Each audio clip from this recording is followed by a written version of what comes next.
Hello ভাই বন্ধুরা, কেমন আছো তোমরা সবাই? আজকে আমরা কথা বলবো লো বাজেট সেগমেন্টের ফোন itel P55 এই ফোনটি নিয়ে। হ্যাঁ বন্ধুরা, এটা itel P55 এর সাকসেসর হিসেবে আমরা দেখতে পাচ্ছি। আসলে itel কোম্পানি যখন S23 Plus ফোনটি লঞ্চ করেছিল তখন তার কম দামে কার্ভ ডিসপ্লের জন্য ফোনটি কিন্তু অত্যন্ত জনপ্রিয় হয়েছিল। তার ব্যতিক্রম হয়নি itel P55 5G ফোনটিও। তারা কম দামে কিন্তু 5G আমাদেরকে প্রোভাইড করেছিল। তো এই সাকসেসর হিসেবে এই P55 প্লাস ফোনটি আমরা দেখতে পাচ্ছি। তবে হ্যাঁ, এটা কতদূর ভ্যালু ফর মানি তা আমরা এই ভিডিওর মাধ্যমে জেনে নেব। তো বন্ধুরা, কথা না বাড়িয়ে ভিডিওর মূল পর্বে যাওয়ার আগে যারা আমাদের চ্যানেলে নতুন রয়েছেন, এরকম নতুন ট্রেন্ডিং ভিডিওর জন্য আমাদের চ্যানেলটি সাবস্ক্রাইব করে রাখুন এবং হ্যাঁ, ভিডিওতে একটি লাইক দিয়ে রাখুন। তো বন্ধুরা, আমরা ফোনটির বক্স কন্টেন্টের দিকে খেয়াল করলে আমরা রঙিন কালার একটি বক্স দেখতে পাচ্ছি। বক্সটি ওপেন করলে প্রথমে কিন্তু আমরা আমাদের আকর্ষণীয় ফোনটি দেখতে পাবো, যেখানে মার্ক করে লেখা রয়েছে P55 প্লাস এবং ফোনটি আমরা দুটি ক্যামেরার সাথে পাচ্ছি। এবার আমরা একটি দেখতে পাবো সিম ইজেক্টর টুল ফোনটিতে রয়েছে, একটি ট্রান্সপারেন্ট কেস ফোনটিতে দেখতে পাবো যেটা মিডিয়াম কোয়ালিটি, এবং এখানে একটি অ্যাডাপ্টার রয়েছে যেটা 45 ওয়াটের অ্যাডাপ্টার। তাছাড়া এখানে আমরা A to C পোর্ট দেখতে পাবো, রয়েছে একটি হেডফোন রয়েছে আমরা ফোনটিতে দেখতে পাবো এবং ফোনটিতে আউট অফ দ্য বক্স 13 এর সাথে ফোনটি রান করবে। তো এই জিনিসগুলো কিন্তু আমরা এই বক্সটিতে খেয়াল করব। ফোনটির লুকস, ডিজাইন ও বিল্ড কোয়ালিটি নিয়ে কথা বলে ফোনটির আকর্ষণীয় ডিজাইন আমরা দেখছি।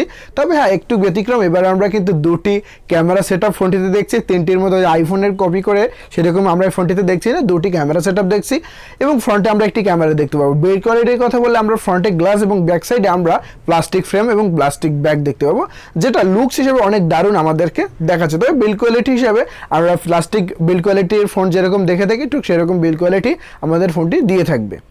এক কথায় ফোনটির ডিজাইন ও বিল্ড কোয়ালিটির কথা বলতে গেলে অসাধারণ বিল্ড কোয়ালিটি আমরা দেখছি। আইটেল তাদের যথারীতি যে আকর্ষণীয় ডিজাইন এই ফোনটিতেও তা বজায় রেখে গেছে।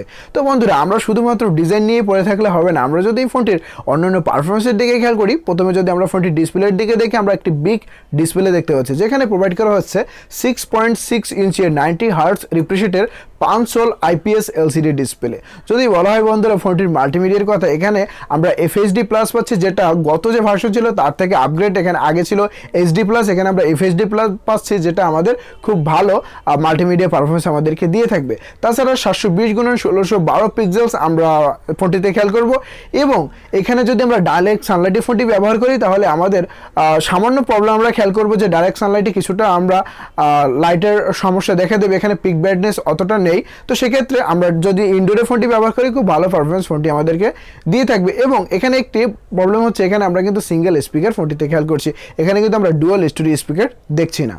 এবং ডিসপ্লেটির আকর্ষণীয়তা বাড়ানোর জন্য এখানে কিন্তু আমরা ফোনটিতে ডাইনামিক বারও দেখতে পাবো, যেটা খুব একটা কাজ আমাদেরকে দিবে না, তবে হ্যাঁ আকর্ষণীয় অবশ্যই করে তুলবে।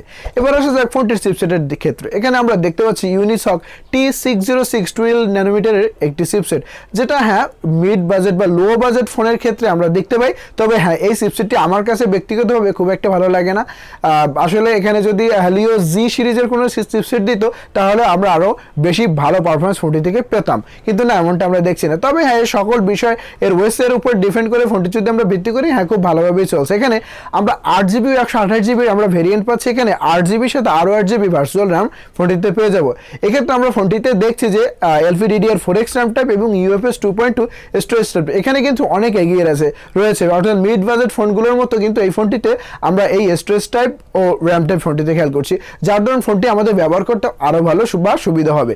এক্ষেত্রে আমরা যদি ওয়েসের কথা বলি, itel OS যেটা রান করবে Android 13 এর সাথে। তবে হ্যাঁ, এখানে মার্ক করার বিষয়, এখানে কিন্তু আমরা Android 13 Go দেখতে পাচ্ছি, এটা Go এডিশন নয়, সরাসরি Android 13 আমরা এই ফোনটিতে খেয়াল করছি, যেটা আসলে আমাদের ভালো পারফরমেন্স দেবে। যদি গেমিং এর কথা বলি আমরা, এক্ষেত্রে আমরা ডিসেন্ট গেমিং আমরা ফোনটিতে করতে পারবো। অবশ্যই এটা লো গ্রাফিক্সে গেমিং করতে হবে, তবে লং টাইম গেম প্লে করলে আমরা ওভারহিট বা ফ্রেম ড্রপের লক্ষ্য করতে পারি।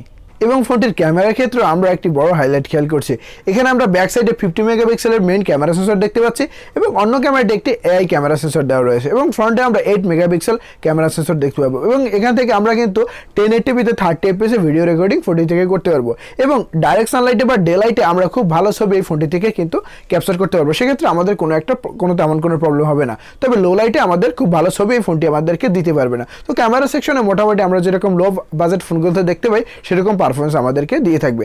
এই ফোনটির ক্ষেত্রে অন্যতম বিগ সারপ্রাইজ হলো এই ফোনটির ব্যাটারি ফাংশন।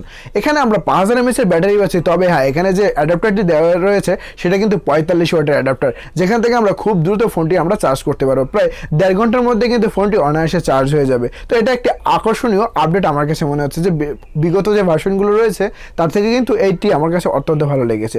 তাছাড়া এবার আসা যাক ফোনটির দামের ক্ষেত্রে। এখানে আমরা 128GB যে ফোনটি দেখতে পাচ্ছি, সেটা বর্তমানে যেহেতু ফোনটি আমরা নাইজেরিয়ান মার্কেটে দেখতে পাচ্ছি, নাইজেরিয়ান নাইরার কারেন্সি হিসাবে ওখানে আমরা দেখতে পাচ্ছি 1,35,000 নাইরা এরকম আমরা দেখতে পাচ্ছি। তবে সেটা কনভার্টেড প্রাইস হলে আমরা 17 থেকে 18,000-এর মধ্যে এই ফোনটি বাংলাদেশ মার্কেটে কনভার্টেড প্রাইস হিসেবে দেখছি।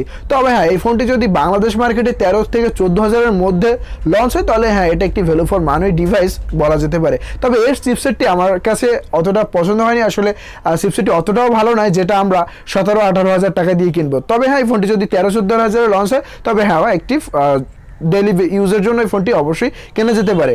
আপনারা যদি এই ফোনটির সমকক্ষ কোনো ফোনের কথা বলতে চান যে আপডেট ফোন, সেটা হতে পারে টেকনো স্প্যাক 20, যেটা আমরা এখন বাংলাদেশে অফিসিয়ালি পাচ্ছি না, সেটা ওই ফোনটির সাথে সাথে হয়তো আমাদের বাংলাদেশে অফিসিয়ালি আসবে। অথবা আপনারা P55 ফোনটি এটা দেখতে পারেন, যেটা এখন বাংলাদেশে আনঅফিসিয়ালি কোথাও কোথাও পাওয়া যাচ্ছে। তো এই দুটি ফোন আপনারা এটার পরিবর্তে দেখতে পারেন।